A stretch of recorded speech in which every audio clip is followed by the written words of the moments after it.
Voilà, pas d'objection. Alors, je coupe le micro de la Cham. Alors, hop. Ah, je vois que la clinique.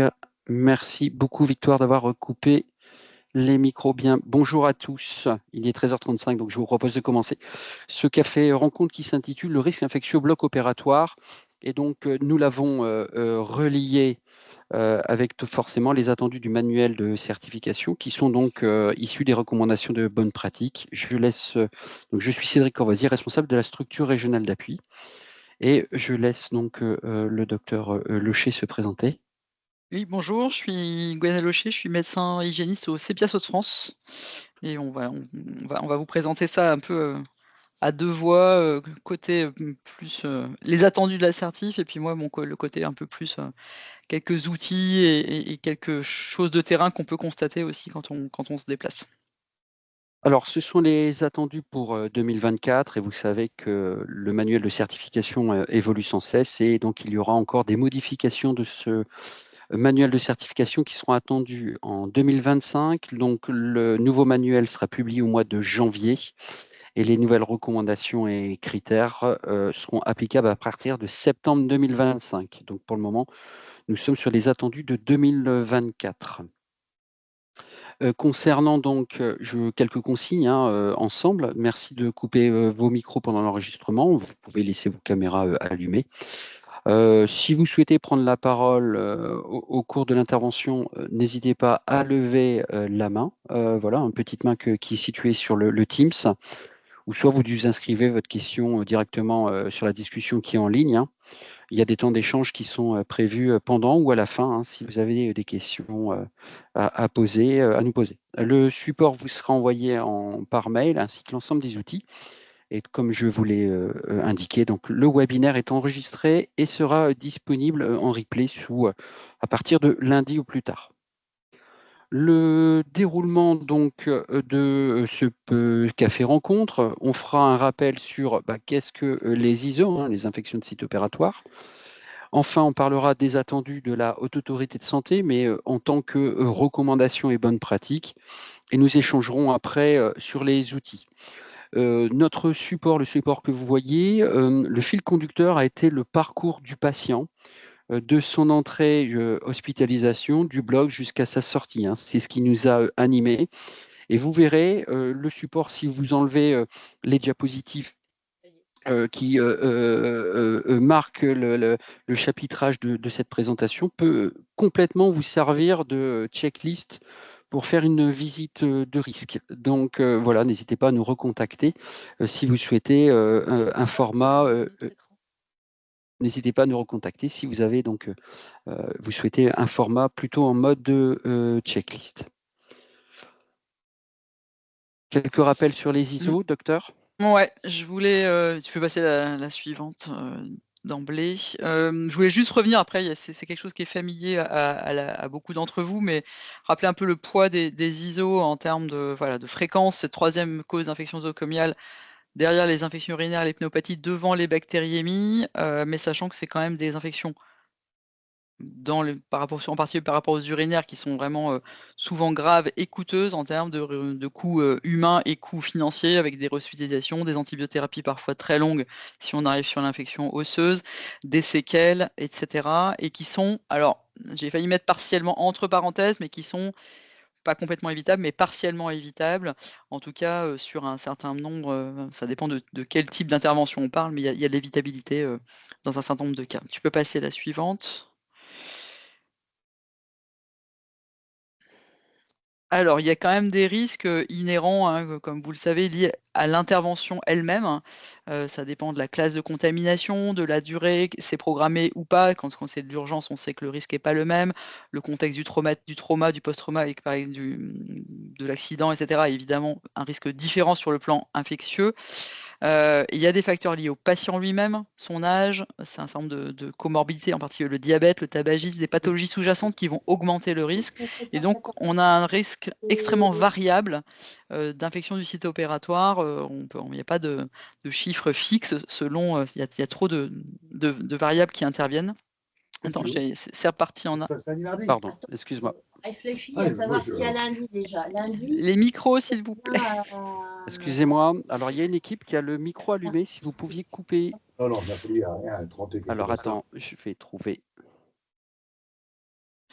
C'est bon, merci. Donc, risque extrêmement variable, mais dans tous les cas, quel que soit le risque, il y aura forcément un risque. Il y a une partie du risque qu'on ne pourra pas annuler, mais dans tous les cas, les facteurs liés aux bonnes pratiques vont jouer un rôle, évidemment, pour diminuer ce risque. Et en particulier, il y a les 2 grands facteurs qui sont les plus impliqués dans la survenue des ISO. Alors souvent, on nous dit oui, mais la salle, oui, mais l'environnement, bien sûr que ça joue un rôle, mais qu'il ne faut pas oublier que les critères les plus impliqués pour faire diminuer ce risque, c'est la qualité de la préparation de l'opéré, QTN de l'opéré, et l'antibioprophylaxie qui répond bien aux attendus ou à votre épidémiologie locale, parce qu'il pourrait y avoir des particularités, mais il y a des recos. Et c'est ces 2 grands facteurs-là qu'il faut vraiment, en premier, qu'il va falloir vraiment aller travailler, même si ça n'empêche pas d'aller voir les autres causes d'infections associées aux infections du site opératoire. Tu peux passer la suivante. Alors du coup, voilà, moi je voulais juste refaire un point sur les grandes sur les causes associées au risque d'ISO. Alors effectivement, donc sur les risques qu'a évoqué donc le docteur Locher, l'AHS du coup a établi des critères qu'on retrouve dans le manuel de certification, hein. Donc l'AHS dit effectivement, pour maîtriser ces risques, ils ont établi 3 principaux critères, notamment un critère impératif qui commence par le chiffre 2. 2 correspond donc bien au chapitre 2, qui est un risque qui doit être maîtrisé par les équipes de soins, hein. Dès lors où vous voyez le 2 devant, c'est les équipes de soins, donc critère impératif, le 2.3-11. Mais qu'est-ce qu'on demande? On demande que les équipes maîtrisent donc le risque infection en appliquant les précautions adéquates, standards et complémentaires. On le verra après, hein, on va décrypter quelques critères pour réexpliquer les attendus de la HS et concrètement sur le terrain ce qu'il faut faire. 2 autres critères, ce qu'on appelle des critères un peu cousins, hein, qui sont associés à ce critère impératif, qui est le critère 2.3, on a le 10 et le 15. Les équipes maîtrisent le risque infection en appliquant les bonnes pratiques d'hygiène des mains. Et puis, on a le critère 2.3.15, les équipes des secteurs interventionnels maîtrisent le risque infectieux en respectant les bonnes pratiques opératoires. Donc, on voit bien qu'on regarde les risques qu'a donné donc, le docteur Locher, 3 critères, dont un critère impératif. Critère impératif, la HAS dit que critère impératif, les choses qu'on ne veut plus voir. Pour l'établissement, l'enjeu, pas de fiche anomalie. Dès lors, il y a une fiche anomalie sur un critère impératif. Quasiment dans 9 fois sur 10, c'est un établissement qui est certifié sous conditions. Donc, point important, c'est vraiment des critères qu'il faut maîtriser au sein de nos structures. Si on poursuit donc sur les attendus concrètement, si on prend notamment le sujet du jour, risque infectieux, notamment bloc opératoire, sur le critère 2.315, les équipes des secteurs interventionnels, donc on a le bloc, mais tout secteur interventionnel, ou communément appelé aussi les PTIO, les plateaux techniques, on doit maîtriser le risque infection en respectant les bonnes pratiques péropératoires. L'HAS, au sein de vos établissements, mais aussi au niveau des experts, visiteurs, ils utilisent 2 méthodes d'audit que vous connaissez depuis maintenant, je dirais quasiment depuis la 2014. Type d'audit, un traceur ciblé, un ou plusieurs traceurs ciblés, et puis une autre technique qui est l'observation terrain. Essentiellement, ils regardent les pratiques des équipes. Alors, concernant donc les traceurs ciblés, soit c'est du tirage au sort de dossier, ou soit ça peut être issu d'une prescription, ce qui peut se passer aussi au bloc au niveau de la checklist, on le verra après. Ce qui est attendu donc par les professionnels sur le terrain, il faut que l'équipe, dans un premier temps, s'assure que le patient a bénéficié d'une douche préopératoire et, en cas de traitement d'épilosité, utiliser la technique de la tonte et non du rasage. Donc ça, c'est à travers des protocoles qui doivent être maîtrisés et connus des professionnels. Autres points qui sont attendus, avant l'acte interventionnel, l'équipe applique les protocoles de préparation du patient selon la spécialité, notamment pour inclure et ne pas oublier d'inclure aussi l'endoscopie. Et puis, 3e point qui est attendu, l'équipe évalue ses pratiques en matière de précaution standard d'hygiène adaptées au bloc opératoire et aux actes interventionnels. en s'appuyant sur le référent en hygiène du service et ou de l'équipe opérationnelle. Là, ce qui est attendu, ce sont des formations, de l'information, de la saisine, et puis les protocoles, notamment d'appliquer les protocoles standards. Donc ça, ce sont des attendus. Concrètement, c'est des questions qui sont soit posées aux professionnels ou qui sont vues des cours des traceurs ciblés ou des parcours patients. Et donc, les experts visiteurs évaluent la bonne mise en pratique de ces 3 points clés, ces 3 protocoles qui doivent être acquis par les équipes. Maintenant, côté observation terrain, on découvre aussi des parcours patients. Là, concrètement, et notamment au niveau des blocs, on doit retrouver, ou des secteurs à risque, on doit retrouver des équipes qui soient habillées de façon conforme, c'est-à-dire une coiffe, un masque à usage médical et une tenue. Alors, on est bien sur tenue, pantalon, chaussures étanches, qui sont bien strictement dédiés au bloc opératoire. Sous-entendu que nos fameux petits bonhommes bleus ou verts qui sont en dehors du bloc, eh bien, fiche anomalie, c'est une non-conformité aux yeux de la Haute Autorité de Santé, selon d'ailleurs les recommandations de bonne pratique en termes d'hygiène. Donc, ça veut dire changement de tenue ou sur blouse, etc. Et puis, autre observation terrain que les experts vont voir au décours des parcours, l'équipe ne doit pas porter le masque en collier autour du cou, une barbe non protégée, des bijoux aux mains et ou aux poignets et une tenue non dédiée au bloc. Donc on est bien sur des choses qui sont établies, qui doivent être connues. Voilà les 5 points clés notamment sur ce critère et notamment au niveau des attendus de la Haute Autorité de Santé qui ont été établis aussi en lien avec le CEPIAS. Au niveau des attendus HAS, pour rentrer un peu dans le détail, vous savez qu'on a la FORAP, mais aussi la HAS à rédiger donc, des fiches mémo qui sont associées. On vous a mis dans des extraits de fiches mémo que vous retrouverez sur le site HAS ou le site du réseau santé qualité risque ou sur le site du CEPIAS, qui sont complètement téléchargeables.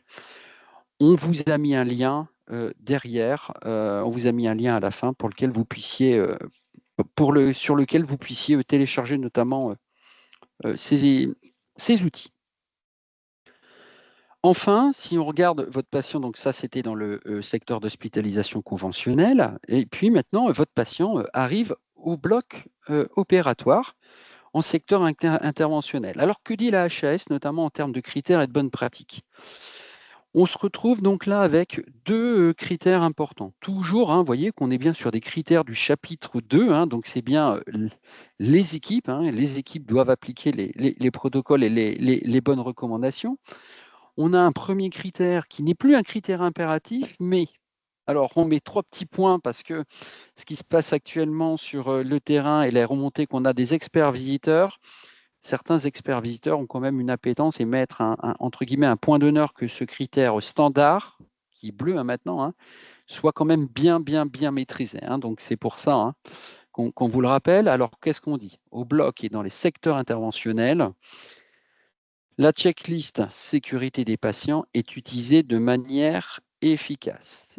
La checklist sécurité des patients est utilisée de manière efficace. Alors, quand on parle d'efficacité, pour avoir discuté avec des experts visiteurs, efficacité, ça renvoie aussi à notre terme l'efficience. Efficacité, c'est-à-dire que avant l'intervention, les professionnels de chaque discipline se parlent avec un système de go-no-go. Pendant l'induction, les professionnels se parlent, etc. Donc, ce n'est pas chacun dans son coin. Quand on parle d'efficacité, c'est un dialogue entre l'ensemble des fonctions du bloc avec un système de go, j'y vais ou je n'y vais pas, et si je n'y vais pas, pourquoi, et je le trace. L'efficacité, alors si vous reprenez ce critère, il est exprimé clairement. Exemple, si le patient n'a pas eu son antibioprophylaxie, j'y vais ou j'y vais pas, et donc on se posera les questions derrière, j'y vais, mais sous quelles conditions, etc. Et donc ce sera tracé dans le dossier. L'HAS, justement, sur ce dialogue pluriprofessionnel et pluridisciplinaire, a renforcé notamment ce dialogue et ses pratiques par une EPP, une évaluation des pratiques professionnelles, et notamment, on se retrouve avec un critère impératif, c'est obligatoire, toujours donc le chapitre 2 en équipe, il faut que les équipes des secteurs interventionnels améliorent leurs pratiques en analysant les modalités de réalisation de la checklist, sachant que votre checklist peut être adaptée en fonction du type d'intervention, si vous êtes endoscopie voix basse, greffe, en angios, etc. Alors, l'analyse doit porter sur la fréquence des go-no-go, c'est-à-dire une analyse sur pourquoi on a arrêté l'intervention, et puis surtout leur gestion quant aux décisions d'arrêt de la procédure chirurgicale. Et donc notamment, un point clé, information du patient, et puis derrière, retour d'expérience en équipe. Le deuxième point qui est attendu par la Haute Autorité de Santé, l'évaluation de son utilisation par les équipes, et notamment, il faut des indicateurs de pratique. Et notamment sur des pourcentages de liste, si on est bien pluriprofessionnel, des résultats intermédiaires, notamment sur l'antibioprophylaxie, ou de résultats finaux, par exemple, taux d'infection du site opératoire, etc. Donc, ça renvoie notamment à nos facteurs de risque qui ont été rappelés par le docteur Locher initialement. Je vous rappelle aussi qu'il existe un critère avancé qui va devenir d'ailleurs un critère standard dans le futur manuel 2025. Ce critère avancé, on est sur le chapitre 3, l'établissement. Il faut que la gouvernance promeut l'accréditation des disciplines à risque. Alors, on retrouve notamment les principales disciplines à risque, réanimateurs, radiologues, toute la partie imagerie, cancéro, gynéco-obstétricien, chirurgien, etc., etc. Alors concrètement, si vous regardez ce qu'on appelle sur le risque infectieux, les points clés qui sont revus lors d'un parcours et notamment un traceur ciblé sur le parcours risque infectieux, voilà, on dirait, voilà les yeux de l'expert visiteur. L'expert visiteur, lui, va, notamment en termes de maîtrise du risque infectieux, donc ça c'est la checklist standard de la Haute Autorité de Santé, avant induction, avant intervention chirurgicale et après intervention, notamment va focuser ici sur la préparation cutanée de l'opéré, qui est un des premiers facteurs de risque qui a été donné initialement par le docteur Locher. Le deuxième point, notamment avant l'intervention, deuxième facteur de risque, et notamment, il faut maîtriser l'antibioprophylaxie, si elle a bien été effectuée selon les recommandations et les protocoles en vigueur dans l'établissement, mais aussi validés par l'équipe opérationnelle d'hygiène et votre CLIN, d'où l'importance de que cette démarche soit concomitante avec votre CLIN ou l'équipe opérationnelle d'hygiène. Et puis, après l'intervention, si vous avez eu notamment un no-go ou des événements indésirables, effectivement, un suivi, une analyse type RETEX, et notamment ici sur les prescriptions à la surveillance post-opératoire avec un impact fort qui va être du coup la lettre de sortie. Ces points clés sont inscrits sur cette checklist et donc ce qui va être le document preuve pour l'expert visiteur, ça va être le dossier patient. Je vous rappelle que pour cette certification, seul le résultat compte et ce résultat se retrouve dans le dossier patient qui fait document preuve à la bonne réalisation des protocoles. Deuxième point clé, bonne réalisation des protocoles par les équipes au travers forcément des observations terrain. On vous a remis les points clés des secteurs sur lesquels il va falloir travailler. Secteur d'hospitalisation sur la partie préparation, au niveau du bloc avec le dialogue pluriprofessionnel pluridisciplinaire et en sortie en soins de suite post-opératoire, notamment avec les équipes, avec un retour dans le secteur d'hospitalisation. Il faudra donc inclure dans votre démarche le CLIN ou l'équipe opérationnelle d'hygiène sur l'ensemble du parcours patient. Quelques points clés sur la préparation cutanée, docteur ?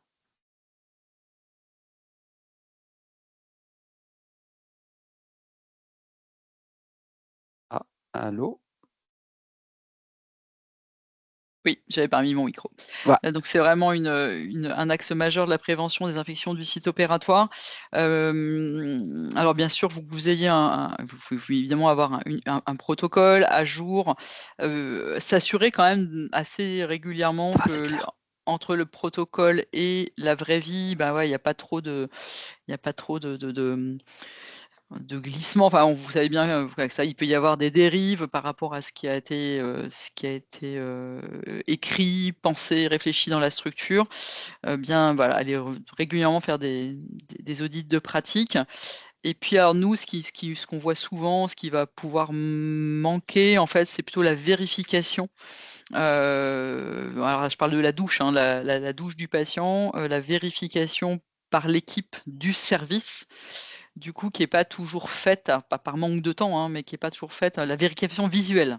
Donc en fait, il va y avoir, oui, avez-vous bien pris votre douche? Enfin, il y a traçabilité qu'on a vérifié qu'il l'avait fait, mais c'est rarement vérifié. Enfin, il y a assez souvent, nous, on a pu constater que c'était quelque chose qui manquait, avec parfois, du coup, à l'arrivée au bloc, des patients qui sont peut-être pas dans l'état cutané que pourrait espérer l'équipe chirurgicale. Et du coup, voilà, où ça va poser problème, parce que du coup, est-ce qu'on y va ou pas, justement, hein, pour parler de go ou no go? Et puis du coup, voilà, ça va déclencher une. Donc du coup, ça veut dire aussi qu'il faudrait qu'il y ait une procédure de qu'est-ce qu'on fait quand l'état cutané et pas celui l'état de propreté du patient et pas celui qu'on est en droit d'espérer et d'attendre quand il arrive au bloc. Donc voilà, ça c'est des petits rappels. Vous pouvez bien sûr, enfin, c'est bien d'avoir vos propres la fiche que vous allez remettre au patient aussi pour lui expliquer comment il fait sa douche. Enfin, voilà, faut avoir des outils pratiques pour expliquer au patient l'importance de cette douche. Et alors en particulier, évidemment, il y a des zones du corps à nettoyer plus que d'autres, mais il faut aussi pas oublier, et ça c'est pas évident parce qu'on va pas faire non plus une fiche par spécialité la plupart du temps, mais selon l'endroit du corps qui est opéré, ben, faut pas oublier que c'est cet endroit-là qui doit être particulièrement, sur lequel il faut être particulièrement attentif à la douche et à la qualité du nettoyage par le patient lui-même, avant même l'antisepsie du champ opératoire. Voilà, bon, je ne vais pas rentrer dans le détail, hein, vous connaissez tout ça, vous avez toutes les recos qui existent également, on n'a pas voulu rentrer plus dans le détail que ça. Tu peux passer la suivante, je ne sais plus ce qu'il y a après. Alors oui, pour l'antibioprophylaxie, juste vous rappeler, normalement vous avez tous mis en œuvre, hein, puisque les recos de la SFAR ont changé en fin d'année dernière, décembre je crois. Et donc il y avait normalement en principe 6 mois qui étaient laissés aux établissements pour les mettre en œuvre. Donc normalement, tout le monde devrait avoir intégré les nouvelles recos de la SFAR dans ses protocoles d'établissement. Vous rappelez que donc la base de l'antibioprophylaxie, hein, c'est donc d'avoir des protocoles d'établissement qui précisent bien qu'est-ce qu'on met, à quelle posologie, et dans quel cas il va falloir ou pas, hein, faire une réinjection, parce que vous savez que le principe, c'est quand même, dans la grande majorité des cas, une dose unique. La nouveauté par rapport aux précédentes recos, je vous renverrai vers le webinaire qu'on avait fait avec ma collègue infectiologue du CHU de Lille, mais il n'y a plus la notion des 30 minutes en systématique, hein, c'est avant l'intervention, donc entre 60 minutes avant et le moment de l'incision, sauf pour la vancomycine. Je ne vais pas rentrer dans le détail, mais voilà, il y a moins de pression là-dessus. Dose unique renouvelée en cas de prolongation de chirurgie, et puis vous savez qu'il y a un doublement de la posologie dans un certain nombre de cas sur l'obésité. Mais par contre, dans la très très très grande majorité des cas, et vraiment hors exception qui sont mentionnés dans chaque tableau de ces recos, il ne faut pas prolonger l'administration de l'antibioprophylaxie au-delà de la fin de la chirurgie, sinon c'est plus l'antibioprophylaxie. Moi je sais que j'ai eu des collègues qui avaient tendance à mettre de la post-antibiothérapie, mais voilà, c'est pas recommandé, sauf vraiment cas très exceptionnels. Et donc ça, il faut bien l'avoir en tête pour faire les protocoles dans vos structures. Les mettre à jour éventuellement si ce n'est pas le cas encore. Alors, je vais peut-être compléter, hein, pour avoir vécu effectivement au niveau du bloc opératoire, hein, elle doit débuter avant l'intervention, entre 60 minutes avant et le moment de l'incision. Hein, l'expert visiteur au niveau du bloc prend 5 dossiers au hasard et va regarder, hein, concrètement.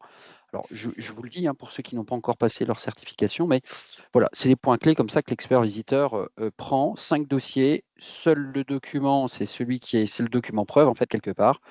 Et donc, c'est là-dessus qu'il va, du coup, rechercher, hein, sur le dossier s'il y a bien eu l'antibio entre les 60 minutes avant et au moment effectivement de l'incision. Et si ce n'est pas le cas, il faut que ce soit justifié et tracé par le prescripteur.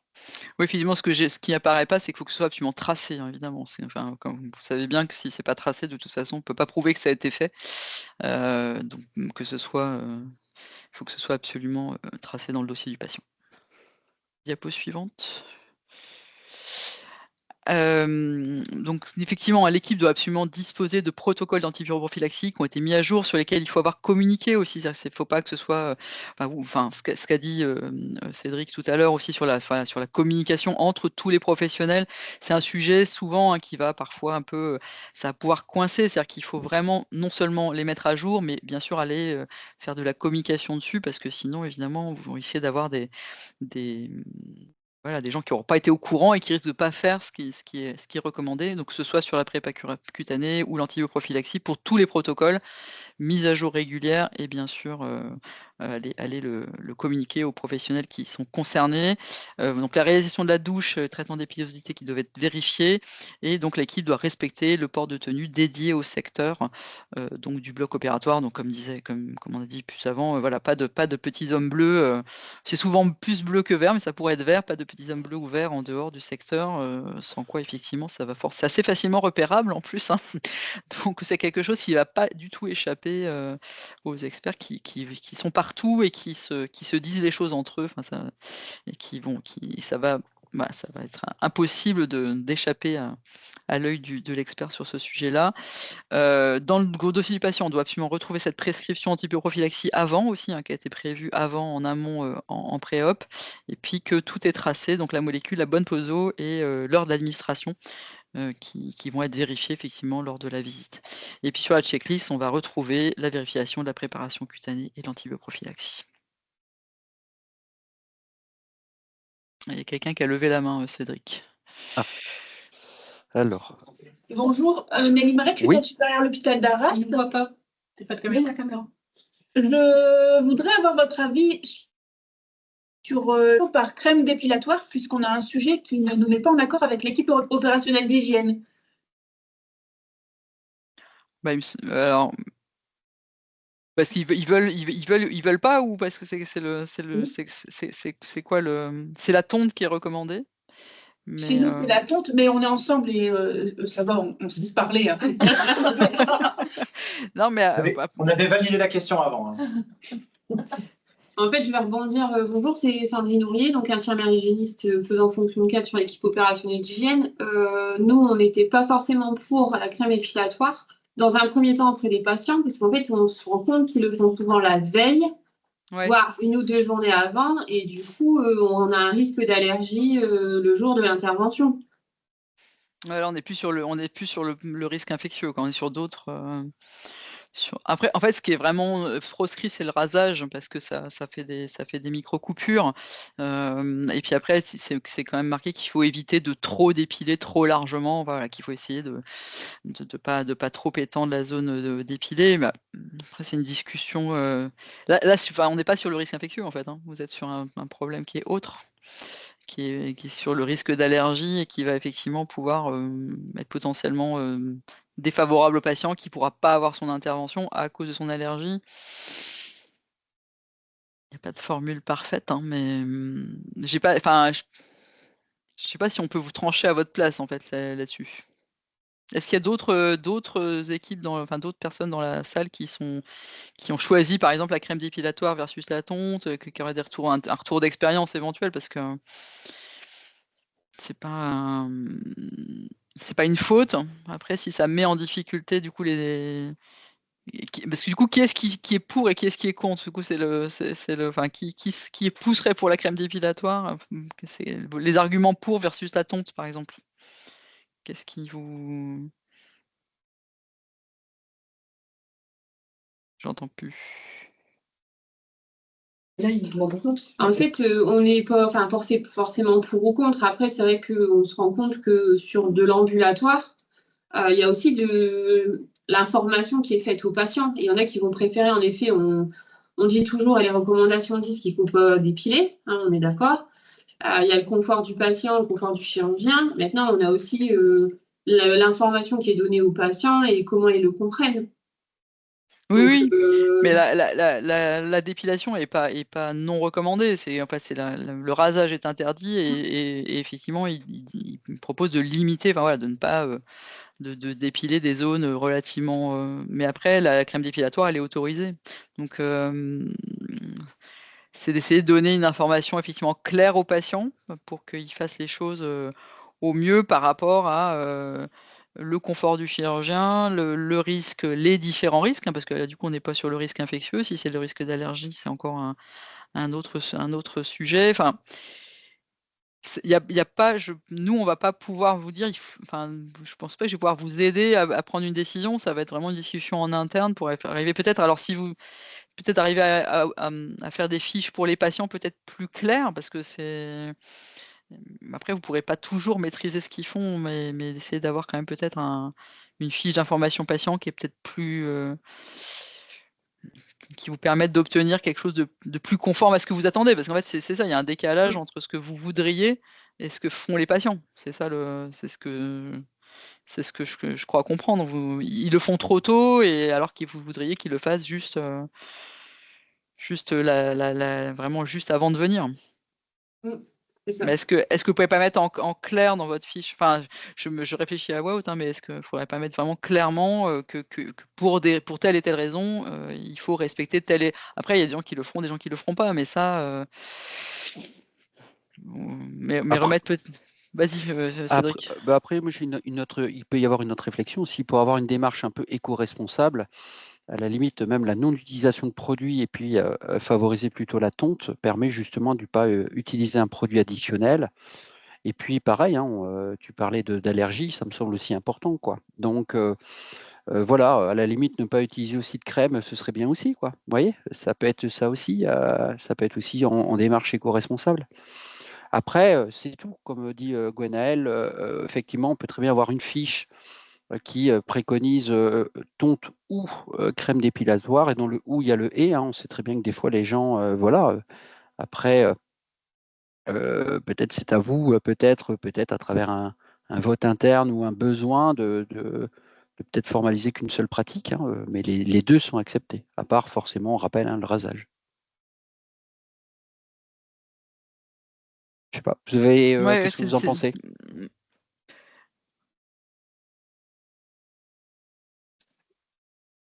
Merci, je voulais avoir votre avis, c'était l'occasion. Oui, après, c'est pas, c'est vraiment, je trouve que c'est pas facile ces sujets-là, parce qu'évidemment, chacun veut des choses différentes. Enfin voilà, il peut y avoir des gens veulent pas exactement la même chose, ou a pas le même point de vue sur le... Et c'est sûr qu'après, obtenir du patient ce qu'on souhaite est encore un autre sujet, et peut-être essayer de retravailler sur le document vers le patient. Je sais pas si vous avez des représentants d'usagers aussi, etc. Enfin, voir un peu qu'est-ce qui fait qu'ils vont pas faire ce qu'on attend d'eux. Ça, c'est toujours, mais peut-être retravailler ce document-là d'information du patient, au-delà de la décision à prendre sur la façon de dépiler.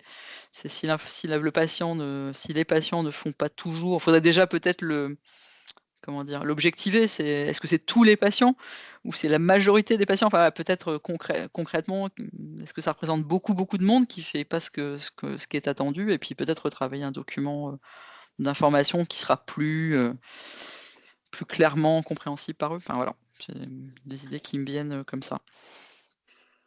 Merci. Du coup, on reprenait le fil sur la prévention. Donc les mesures de prévention des infections liées aux soins.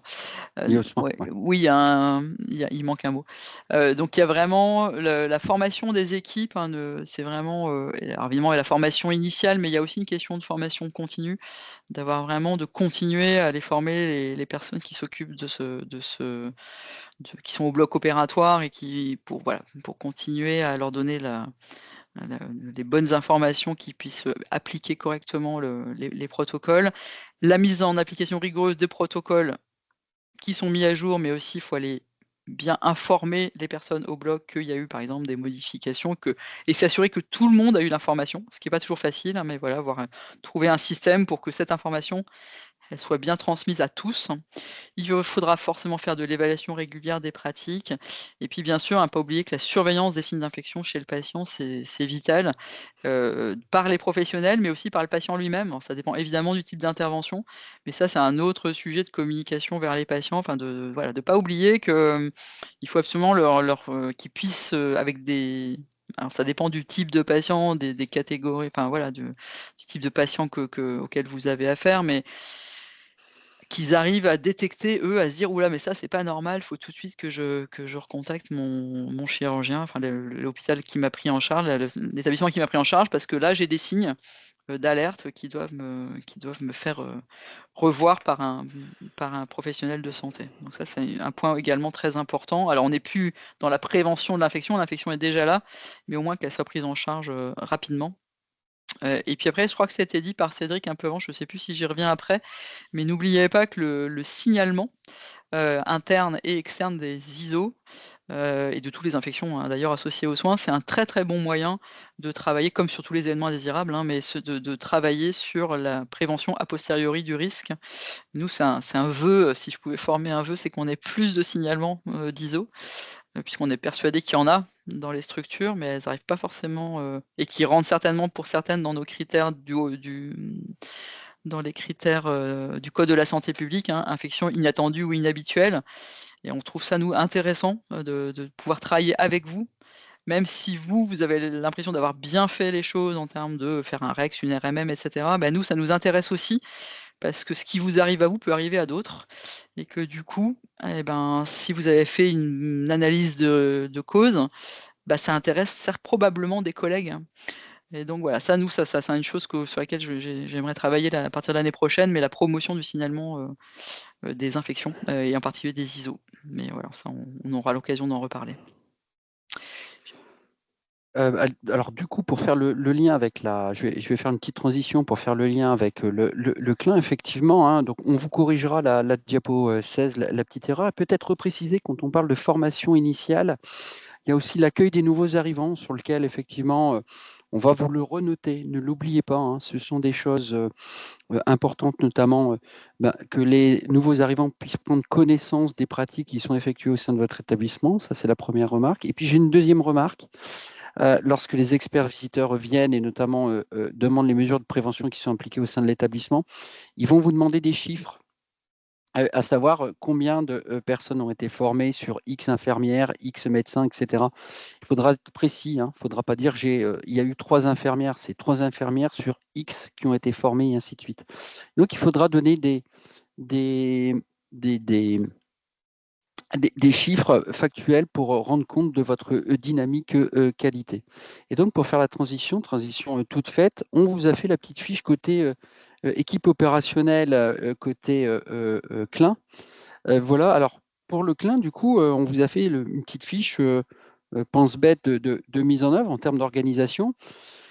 Ce sont seulement des critères, mais aussi des indicateurs qualité, sécurité des soins qu'il faudra prendre en compte au niveau du CLIN lors de vos réunions 4 fois par an pour en discuter, et notamment pour la maîtrise du risque infectieux.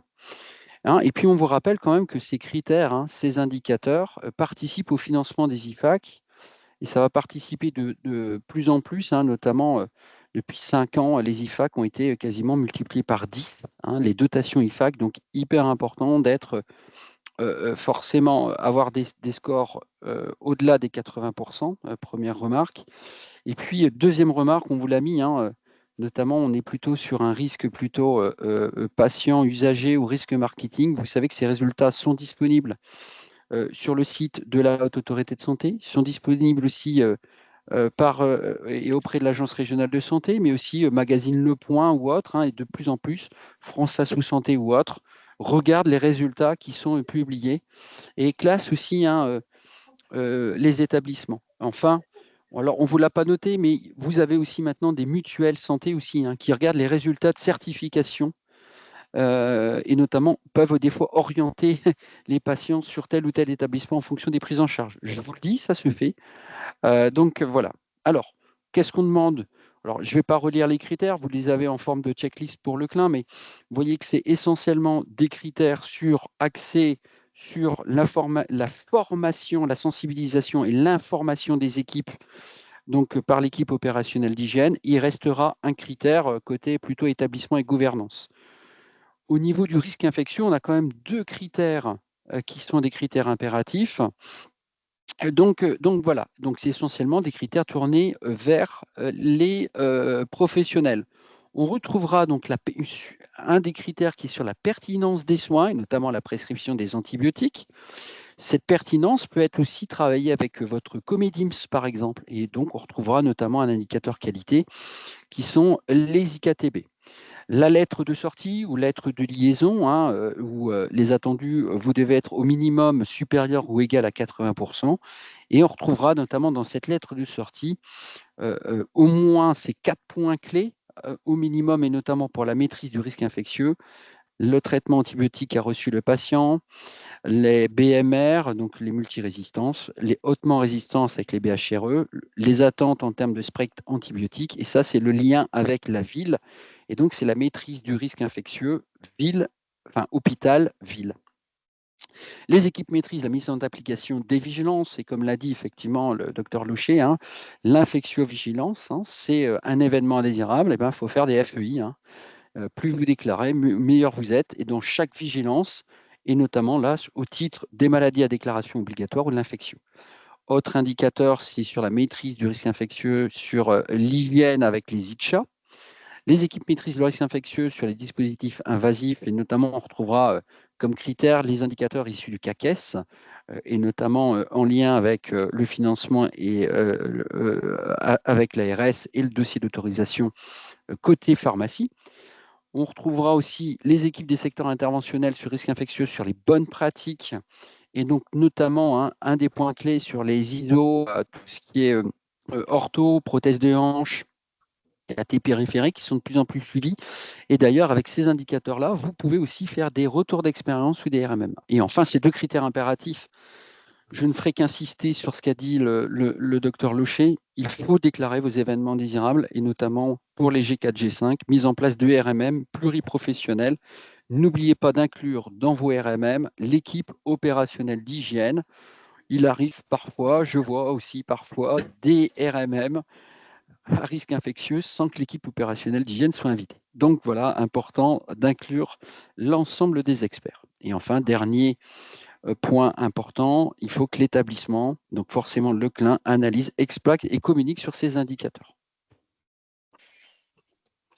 Au niveau des outils, quelques outils, on vous met les liens, fiche MemoForApp qui décrit complètement le critère que je vous ai dit sur les équipes maîtrise, et on l'a fait sous forme de checklist, cette fiche, qui a été rédigée par des soignants, par les structures régionales d'appui, rédigées par des soignants. Avec cette fiche, vous pouvez directement aller sur le terrain, faire des interviews et voir les points clés qui sont maîtrisés ou pas. Hospitalisation complète, bloc, SSPI, sortie en esprit jusqu'à la ville. Et donc, ça vous permet de faire pas à pas le parcours du patient et voir si le risque infectieux est maîtrisé au sein de votre établissement, aussi bien sur les précautions standards que complémentaires. Voilà, moi je voulais du coup vous rappeler un peu ce que vous pouvez faire en termes de surveillance, parce que du coup voilà, il faut vraiment que vous mettiez en place une surveillance qui est adaptée à votre activité, à vos besoins et à vos ressources humaines. On sait que tout le monde n'a pas ni la même activité, ni le même risque. Le risque infectieux va être vraiment différent selon le type de chirurgie qui est faite dans votre établissement. Donc il faut mettre en place une surveillance. On n'est pas obligé on ne peut pas forcément tout surveiller tout le temps. Il va falloir, alors on peut déjà, il y a déjà ce qui est dans les indicateurs, sur les PTH et PTG, mais il n'y a pas que ça à surveiller. Et voilà, à chaque établissement de mettre sa surveillance en place. Et puis, si ça dépend d'où vous partez, si c'est déjà très bien mis en place, voilà, qu'est-ce que vous pouvez encore améliorer? S'il n'y a rien du tout, parce que nous, ça nous arrive régulièrement de voir qu'il y a quand même vraiment pas beaucoup de surveillance mise en place de façon vraiment institutionnelle. Ce qu'on nous répond des fois, c'est oui, on surveille entre nous. Enfin, en gros, c'est surveillé juste au bloc entre les. Mais non, il faut que ce soit surveillé vraiment à l'échelle institutionnelle. Et donc là, vous pouvez commencer petit par tel ou tel type d'intervention ou de chirurgie avant de prendre de l'ampleur. Il faut absolument s'auto-évaluer. Il y a des outils qui existent donc sur votre niveau, là je parle vraiment au niveau macro, sur la maîtrise du risque infectieux. Il y a vous pouvez faire une cartographie des risques. Il y a des outils de visite de risque qui sont ceux dont on s'est servi pour faire notre visite de risque qui existe, qui est disponible sur le site du national du REPIAS, des outils. Certes, des outils papier, mais qui peuvent quand même, qui ont été faits par le CECLIN Sud-Ouest, si je ne dis pas de bêtises. Et puis, vous pouvez faire de l'analyse de scénario. Il y a pas mal de possibilités pour vraiment vous auto-évaluer sur votre risque infectieux lié à l'activité au bloc opératoire. Après, il y a des outils de la mission nationale SpeakMe. Il y a un outil de préparation cutanée, et puis vous pouvez les contacter. Je vous ai aussi mis l'adresse mail pour les contacter si vous voulez rentrer dans leur surveillance. Je n'ai pas mis plus de détails. Tu peux passer la suivante. Et puis nous, bien sûr, on peut vous appuyer, alors dans la mesure de nos moyens humains, qui sont pas énormes, mais que bien sûr, si vous avez un événement indésirable ou des non-conformités qui ne seraient pas un événement indésirable au sens un événement patient, mais des problèmes sur vos salles, sur votre traitement d'air, sur voilà. Nous, j'ai quand même actuellement la chance d'avoir 2 infirmières, 2 IBOD hygiénistes dans mon équipe, et que ça c'est encore d'autant plus, ça nous fait vraiment une expertise pour venir vous appuyer sur ces investigations-là, que vous démarrez l'investigation, puis à un moment donné, voilà, vous avez des questions, on peut vous aider. On peut venir vous rendre visite suite à un événement indésirable ou parce que vraiment vous avez une difficulté que vous n'arrivez pas à résoudre, ce qu'on appelle un peu, c'est pas la visite de risque, mais voilà, une visite, on va aller au bloc, on va aller échanger avec les professionnels, on va discuter avec le cadre du bloc, etc., mais sans aller jusqu'à la VDR. Et après, la visite de risque, oui, on peut la proposer, sachant que c'est pour nous quelque chose de chronophage, hein, et pour vous aussi, mais voilà, pour nous, ça nous prend, donc on le fait, mais c'est forcément, faut le programmer à l'avance déjà. Et puis voilà, faut savoir qu'on ne pourra pas faire autant de visites de risque qu'il y a de blocs opératoires dans cette région, évidemment. Donc voilà, c'est si vraiment il y a vous avez besoin d'appui très parce que vous n'arrivez pas à résoudre le problème, on peut venir vous faire une visite de risque dans votre établissement. Donc là, c'est un recensement documentaire en amont. Et puis après, on va au bloc et on fait observation de pratique et interview avec les professionnels de terrain. Et on vous rend après un rapport complet sur vos forces et faiblesses sur le bloc opératoire. Toujours au niveau de nos propositions au CEPIAS, il y a une formation qui est toute récemment montée sur le risque infectieux lié à l'air au bloc opératoire. Il y a une session, mais qui est déjà complète, qui est programmée le 10 donc en présentiel, hein, une formation en présentiel, qui est programmée donc le 10 octobre, mais qui est complète. Et il y aura 3 dates proposées en 2025, qui est une formation qui cible à la fois les équipes opérationnelles en hygiène, mais également les professionnels du bloc, en particulier les IBOD, pour qu'il y ait aussi des échanges entre ces 2 catégories de professionnels. Tu peux regarder la suivante, je ne sais plus ce qu'on avait mis après. Alors en termes d'événements, notre prochaine journée, alors donc je viens de le dire, hein, la formation du CEPIAS sur le risque lié à l'air, c'est 3 dates en 2025 qui ne sont pas encore fixées. Mais donc voilà, vous les verrez passer, enfin les équipes d'hygiène les recevront avec notre info flash et puis elles seront visibles sur notre site internet. Le 17 octobre prochain, il y a notre journée régionale pour les établissements de santé, notre journée risque infectieux en établissement de santé, où il y a une session qui est vraiment dédiée au bloc, mais sur la tenue professionnelle, hein, et le comportement. Et puis l'ASPEC, qui fait également une formation sur la maîtrise du risque aéroporté en lien avec la SF2H au mois de novembre. Et il y a un lien cliquable. Ah pardon, autant pour moi. Merci Véronique. C'est pas le 10 octobre, c'est le 1er pour l'information. Mais comme la session est complète, du coup, la conséquence est moindre. Mais voilà, c'est le 1er octobre. Et puis voilà, je te laisse parler du prix qualité, Oui, Cédric. très rapidement, effectivement. L'ARS lance pour 2024 donc le prix qualité sur des actions innovantes. Si vous avez des actions innovantes à destination des professionnels usagers, que vous êtes en secteur sanitaire, médico-social ou de ville, si vous avez fait des actions innovantes de qualité, management de la qualité, mais ça peut être sur la maîtrise du risque infectieux ou d'autres sujets, qui sont bien à destination des professionnels et des usagers, vous pouvez concourir avec des dotations qui vont de 8 000 à 4 000 euros et des dotations conséquentes. Hein. Au global, il y en a pour 30 000 euros maintenant de concours. 3 replays qui sont disponibles sur nos chaînes YouTube. Une sur, notamment, on avait fait un webinaire sur la prévention et non des infections associées aux soins. On avait fait aussi un webinaire sur les bonnes pratiques d'antibioprophylaxie, là en lien avec nos collègues de l'Observatoire du médicament, l'OMEDIT, et puis un replay sur l'antibioprophylaxie du CEPIAS avec le CRATB qui a été fait cette année. Donc voilà, aussi 3 autres webinaires qui font le lien donc avec les critères HAS que nous venons d'évoquer dans le parcours du patient. Et puis, ben, voilà, c'est le temps des questions, des remarques. Voilà, c'est aussi votre temps. Donc, n'hésitez pas si vous avez des questions ou des remarques ou des besoins. Je regarde. Oui, Madame Dalby. Oui, alors bonjour à tous. Alors, j'ai des questions qui n'ont rien à voir les unes avec les autres. Alors, je vais commencer par la première, parce qu'on parle d'infection du site opératoire. En cas d'infection, il faut qu'on informe aussi le patient. Lorsqu'il y a une endoscopie, parce que vous avez inclus les endoscopies dans votre intervention, comment on peut savoir qu'une infection nosocomiale, qu'il y a infection nosocomiale dans le cadre de patients en chirurgie ambulatoire, par exemple? En chirurgie ou en endoscopie? Nous, les endoscopies, oui. Sur l'endoscopie, en fait, les deux choses sont quand même vraiment très différentes, enfin, en termes en tout cas de diagnostic, je veux dire. Sur l'endoscopie, l'infection post-endoscopie, on en a déjà eu, hein, mais c'est quand même, comme vous n'avez pas de cicatrice, enfin, voilà, à surveiller. Soit il va y avoir carrément une bactériémie, ça dépend du type d'endoscopie. Si vous êtes sur l'endoscopie qui va en zone stérile, là oui, c'est-à-dire que le patient, si par exemple il va faire un événement infectieux, enfin il va avoir de la fièvre, etc. Et il faut voir si c'est en lien ou pas, évidemment, avec l'acte, hein, parce que c'est pas parce qu'il fait de la fièvre en post-interventionnel que c'est nécessairement lié à l'acte.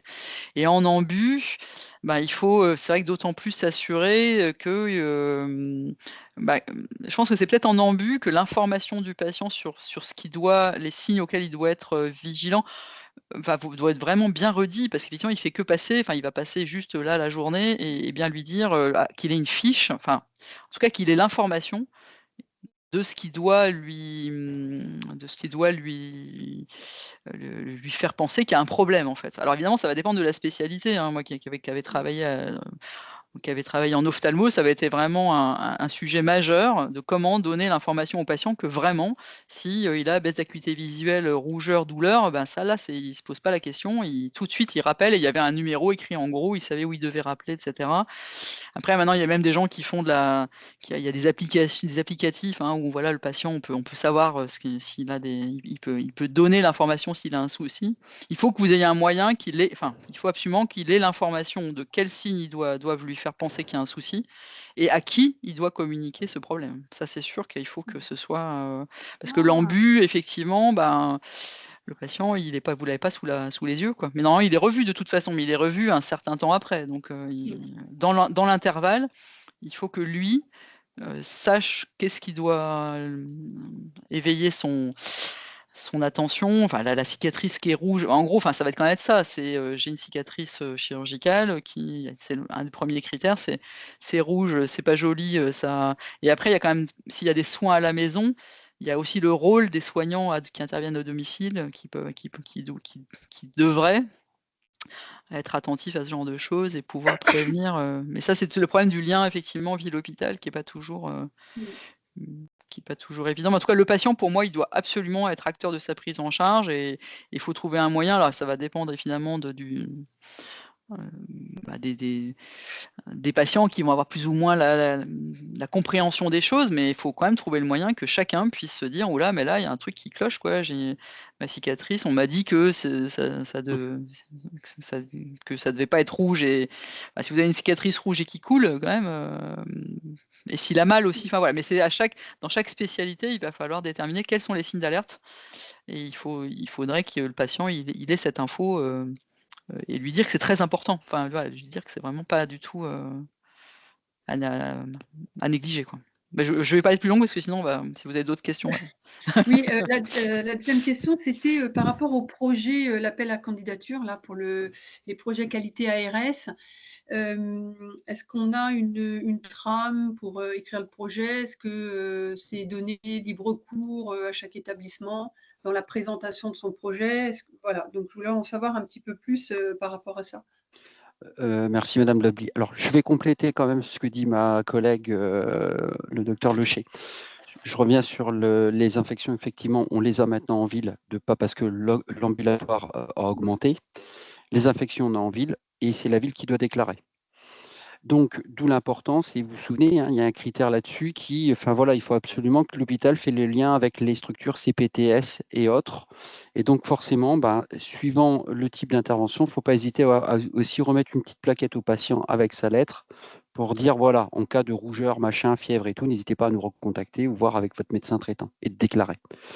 Donc ça, c'est aussi un des critères qui vont regarder en 2025 les experts visiteurs. Donc voilà. Concernant votre demande, quand vous allez cliquer sur le lien, vous avez directement accès à la page. Et pour concourir, ça se fait directement sur la plateforme Ma Démarche Santé. Et il y a une trame qui est toute faite. Vous pouvez la télécharger en amont et vous avez les attendus. D'accord. Voilà. C'est assez facile. Hein. Ça ne doit pas être très long. Enfin, Non. J'espère trouver un projet à proposer. Bon, on en a, mais après, il faut trouver le rédacteur et puis le chef de projet. C'est facile, c'est assez facile, ça va assez vite, mais il faut trouver les mots qui permettent de comprendre tout de suite, et parce que c'est un concours. Hein, donc voilà, l'année dernière, il y avait de mémoire plus de 80 établissements qui avaient concouru. Donc voilà, pour 6 prix, donc forcément, voilà. Merci. Non, c'est nous qui vous remercions. Est-ce que vous avez d'autres questions? D'autres informations, d'autres échanges, d'autres besoins? Non? Alors, on a une question. Ne disposant pas de blanchisserie, que pensez-vous des calots en tissu amenés par les professionnels de santé? Les calots, je sais pas comment dire, c'est le truc qui revient tout le temps. Si vous avez des calots en tissu en soi, pourquoi pas. Le problème, c'est si c'est pas maîtrisé au niveau de l'entretien, ça passera pas. Donc voilà, c'est tout. Mais on sait que ça va sûrement pas vous. Vous allez peut-être pas trouver que c'est une réponse satisfaisante, mais en fait non, on peut pas laisser. Enfin, c'est pas le problème du tissu, c'est le problème de comment c'est entretenu, tous les combien de temps c'est changé. Enfin, c'est déjà même sur le tissu lui-même, on pourrait discuter, hein, parce qu'il faut pas que ce soit n'importe quel tissu non plus. Enfin, et si en plus ils le ramènent tous dans leur poche chez eux et qu'on sait, enfin, ouais, là c'est sûr que ça va. Si les experts posent la question parce qu'ils ont repéré qu'il y en a certains qui ont des calots avec des petits schtroumpfs ou des petits je sais pas quoi, forcément, s'ils sont un petit peu affûtés sur le bloc, nous déjà qui sommes pas experts visiteurs, quand on vient en visite, c'est vrai qu'il y a des choses qu'on voit. Je pense que les gens dans le bloc ne les voient plus parce que c'est normal. Hein, nous on arrive de l'extérieur, il y a des choses nous, on va tout de suite, on les voit, ça nous saute aux yeux. Et eux, en plus, ils viennent vraiment pour une mission qui est vraiment différente de la nôtre. Nous, on vient en appui, donc on n'a pas voilà, on n'est pas là pour, on vient pas, mais ils vont voir et ils vont poser des questions. Donc du coup, si vous n'avez pas maîtrisé votre circuit si vous n'avez pas de blanchisserie, pas de possibilité de maîtriser le circuit, à mon avis, ça va coincer. Mais je suis pas expert visiteur. Hein, puis, je sais pas ce que tu en penses, Cédric, hein, si tu as vu passer des choses sur ce sujet-là. Mais... Alors, ouais, je peux vous faire un retour d'expérience de ce que j'ai vu sur un établissement. Après, effectivement, moi je rejoins, hein, il y a des paradoxes comme ça où effectivement, c'est bien d'avoir calot, machin, etc., mais entre deux, on a une démarche éco-responsable, donc il ne faut surtout plus consommer ça, faire ci, faire ça, et moins d'usage unique, alors que, enfin voilà, il y a des paradoxes comme ça et que c'est compliqué. Moi, j'ai vu un établissement qui a fait quelque chose d'assez simple, ils ont acheté des calots en tissu et ils ont voté. Les professionnels ont choisi les types de calots qu'ils voulaient, avec petit schtroumpf ou schtroumpfette, hein, voilà. Pour résumer, mais ils ont mis dessus, ils ont remis les bonnes pratiques. N'oublie pas de me laver à chaque fois que tu rentres chez toi. N'oublie pas que de nanana. Donc, ils ont remis les machins. Et le plus important, sur le calot, il y avait de quoi inscrire son prénom. Hyper important, notamment lorsqu'on fait la checklist. Alors, d'inscrire le prénom et la fonction, parce que c'est hyper important, notamment lorsque vous faites la checklist, vous savez avec qui vous interagissez et avec quelle fonction, et notamment, là, le sujet, c'est le risque infectieux, qui a prescrit, du coup, les antibiotiques, par exemple. Et donc, dans cet échange-là, c'est hyper important de connaître la fonction avec le prénom, et c'est beaucoup plus, entre guillemets, sympa. Voilà. Donc voilà, petites astuces que je peux vous donner de cet établissement. C'était pas mal fait. On retrouvait donc, je vous répète, hein, le petit protocole de la fréquence de nettoyage et puis le prénom et la fonction pour pouvoir s'y repérer au niveau, voilà, sans code couleur pour éviter tout classement hiérarchique. Et, Je vois qu'il y a une... ouais, il y a Oui, encore des pardon. mains levées. Il y a Madame Mériot, je ne sais pas dans quel ordre c'était. Si, c'est Madame Mériot. Madame Dalby, vous pouvez enlever votre petite main. Oui, Madame Mériot.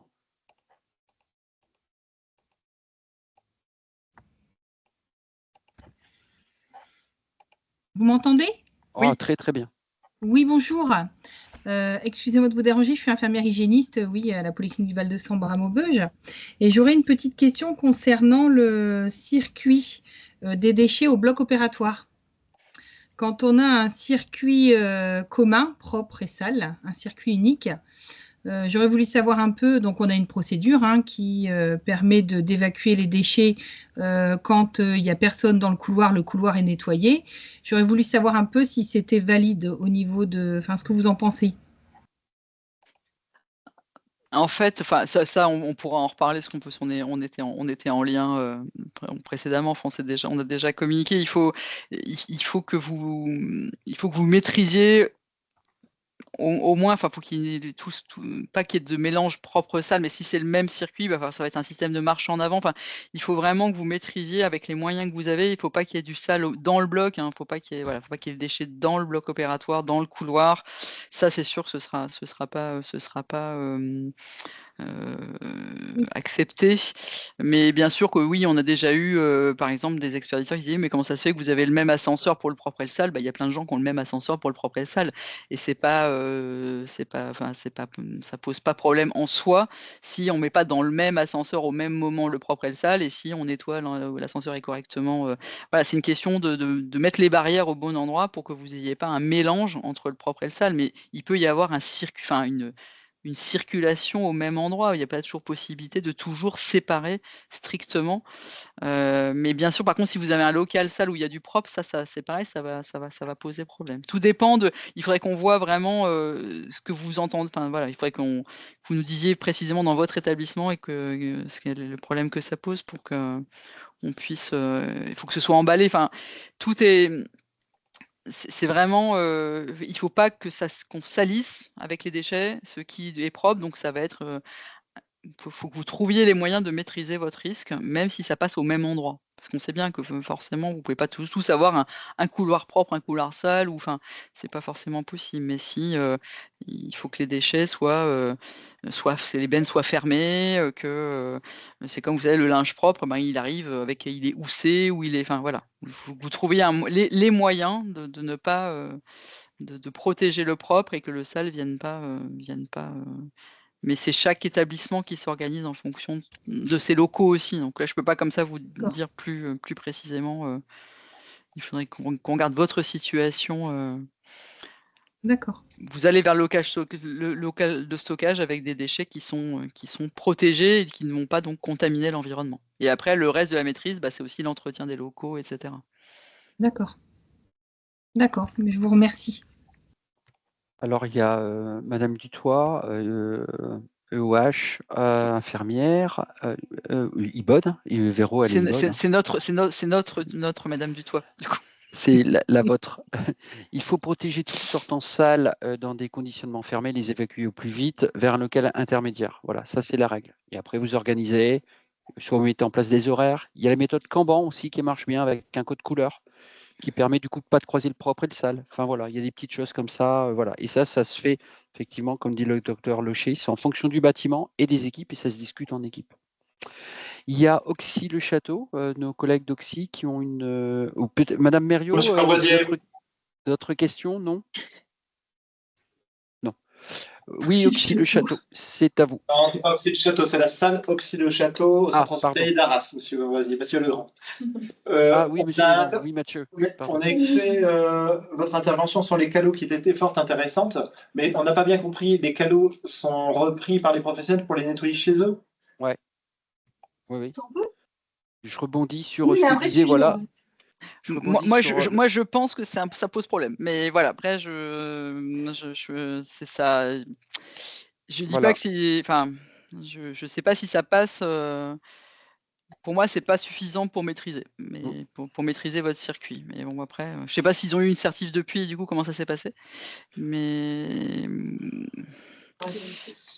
moi, c'est. Nous, Pardon. en réanimation néonatale, par exemple, ils ont leur calot en tissu et c'est lavé dans une machine dans le service avec prélèvement de la machine. Mais Ça reste dans le service. Ça reste dans le service, quoi. D'accord. Ouais, Et on bah, voit qu'il y a toujours la question des personnes qui souhaitent des calots. Mais laver dans le service, tissu, ça marche? c'est vraiment une vraie question. laver dans le service, est-ce que ça marche? Faut s'assurer que la machine, elle va assurer la bonne température. Enfin, toujours pareil, c'est-à-dire que c'est comme si vous aviez une petite blanchisserie délocalisée, mais faut quand même bien vérifier qu'elle est, du coup, elle donne une qualité de nettoyage et de séchage. Enfin, c'est. C'est toute neuve. Oui, non, mais après, voilà. Non, mais c'est un vrai sujet. Vous savez, on a toujours la demande des professionnels. Je veux mon propre calot en tissu. Je veux pas le perdre, donc je le ramène chez moi. Oui, mais c'est ce que dit Elle est Véronique. bien. Déjà, c'est de l'entretien interne, si vous voulez garantir quoi que ce soit. Si les gens l'emmènent chez eux, vous garantissez plus rien en fait, puisque vous ne savez pas à combien il lave, à quelle température. Le truc, il va traîner, comment il est ramené aussi après, c'est-à-dire qu'il est quoi, dans la poche, dans le sac à main, c'est quand même impossible de maîtriser un risque quand le truc. Moi qui ai lavé ma blouse chez moi quand j'étais externe, franchement, c'est pas bien sérieux quand même. Bien sûr, non, mais c'était par rapport à ce qu'on avait entendu, oui, parce qu'il y a peut-être des établissements. La question. Parce qu'il y a des établissements qui fonctionnent comme ça. Maintenant, le process linge est un processus qui est soumis à validation et qualification, avec des contrôles bactériaux du linge. Il faut que le linge qui est houssé ne soit pas encore humide. Enfin voilà, il y a tout un process derrière. Voilà. Mais on sait très bien que, et je l'ai vécu sur un autre établissement aussi, pour des questions, parce que le coût de l'énergie a augmenté, etc., que forcément, certains de ces process sont de moins en moins verrouillés. On se retrouve forcément avec des pratiques où, effectivement, les blouses sont relavées chez soi, que les calots, etc. Voilà. Et bon, j'ai vu un établissement qui a établi un protocole avec ses soignants, voilà, comme de cette façon-là. Après, est-ce que c'est validé, validant? Comme l'a dit le docteur Louchet, voilà quoi. Ouais, après, Mais bon. Moi, je pense qu'il faut quand même garder, vaut mieux essayer de garder la maîtrise. Après, bien sûr, on ne pouvait pas toujours, c'est parfois difficile de faire changer les pratiques, mais et sur l'aspect, effectivement, on arrive aussi sur faut du tissu parce que c'est mieux sur le plan de la durabilité, etc. Il y a une intervention à la journée du CEPIAS dédiée à ça, sur la mise en place sur le fait qu'on n'a plus que des tenues réutilisables et plus de jetables.